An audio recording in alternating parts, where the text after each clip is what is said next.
بسم الله الرحمن الرحيم. يا أيها المزمل قم الليل إلا قليلا نصفه أو انقص منه قليلا أو زد عليه ورتل القرآن ترتيلا إنا سنلقي عليك قولا ثقيلا إن ناشئة الليل هي أشد وطئا وأقوم قيلا إن لك في النهار سبحا طويلا واذكر اسم ربك وتبتل إليه تبتيلا رب المشرق والمغرب لا إله إلا هو فاتخذه وكيلا واصبر على ما يقولون واهجرهم هجرا جميلا وذرني والمكذبين أولي النعمة ومهلهم قليلا إن لدينا أنكالا وجحيما وطعاما ذا غصة وعذابا أليما يوم ترجف الأرض والجبال وكانت الجبال كثيبا مهيلا إنا أرسلنا إليكم رسولا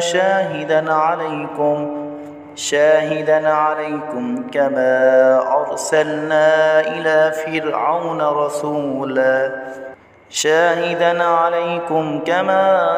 أرسلنا إلى فرعون رسولا فعصى فرعون الرسول فأخذناه أخذا وبيلا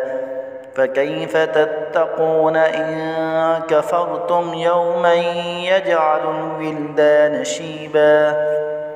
السماء منفطر به كان وعده مفعولا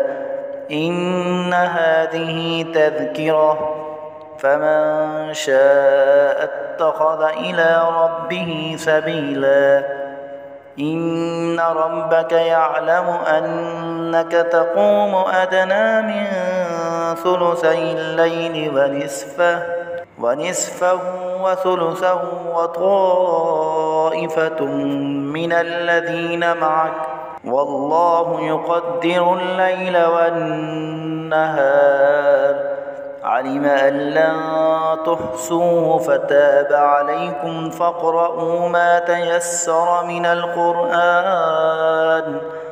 علم أن سيكون منكم مرضى وآخرون يضربون في الأرض يبتغون من فضل الله وآخرون يقاتلون في سبيل الله فاقرؤوا ما تيسر منه وأقيموا الصلاة وآتوا الزكاة وأقرضوا الله قرضا حسنا وما تقدموا لأنفسكم من خير تجدوه عند الله